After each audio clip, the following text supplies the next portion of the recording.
لوگوں قبر سے زیادہ ڈراؤنا چیز اور میں نے کچھ بھی نہیں دیکھا۔ آج کا یہ جلسہ اس قبرستان کی توسیع کے لیے منعقد کیا گیا ہے۔ تمہیدی بات میں نے آپ کے سامنے رکھ دی ہے کہ وہ وہی جگہ ہے، یہ وہی قبرستان ہے جو ہر روز کہتی ہے انا بیت الدور انا بیت المظلمہ۔ اے دنیا میں اپنے سینہ کو چوڑا کر کے گھمنڈ سے چور چلنے والے، جب تیری بات آئے گی تو لوگ تجھے میرے پاس رکھ کے جائے گا۔ اور سنو، انا بیت الدور، میں کیڑے اور مکوڑوں کا گھر ہوں۔ انا بیت المظلمہ، میں اندھیروں کا گھر ہوں۔ میرے پاس آؤ گے تو روشنی کا انتظام کر کے آؤ گے، میرے پاس آؤ گے تو یہاں پر صالح اعمال کر کے آؤ گے۔ اگر یہاں پر تم پکڑے گئے تو پھر آخرت کی تمام منزلیں تیرے لیے مشکل ہو جائے گی۔ اور یہاں سے جائیے مت۔ ابھی آپ نے دیکھا نا حادثہ، کل ہی کی بات، 29 دسمبر کی بات، تھائی لینڈ کی راجدھانی بینکاک سے ایک پلین ٹیک آف کرتی ہے اور وہ جاتی ہے ساؤتھ کوریا کے لیے۔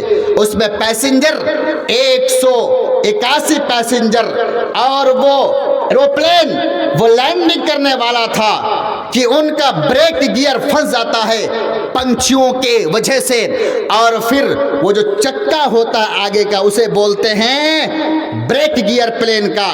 جب وہ چڑیا اس چکے کے ساتھ ٹکراتی ہے تو اس کا بریک فیل ہو جاتا ہے اور وہ چکا نکل نہیں رہا ہے۔ اب چکا جب نکلے گا نہیں، وہ بریک گیئر جب کام نہیں کرے گا، جب وہ پلین لینڈنگ کرے گی تو پھر گھسیٹتی ہوئی چلی جائے گی۔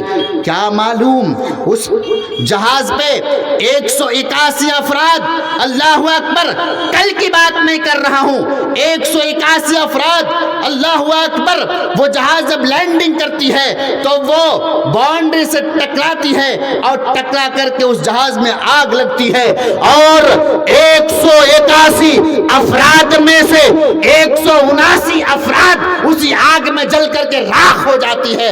مسلمانوں، یہ موت ہے، موت آنی ہے، کب آئے گی کسی کو نہیں پتا، آئے گی ضرور۔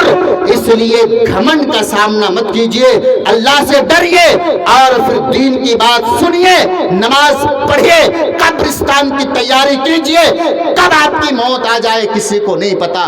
آج وہاں پر سوگ منایا جا رہا ہے، 179 افراد آگ کی چپیٹ میں آ کر کے ان کی جسموں کو آگ جلا کر کے راکھ کر دیتی ہے۔ یہ کل کی بات میں کر رہا ہوں آپ سے میرے بھائیوں، ساؤتھ کوریا کی بات۔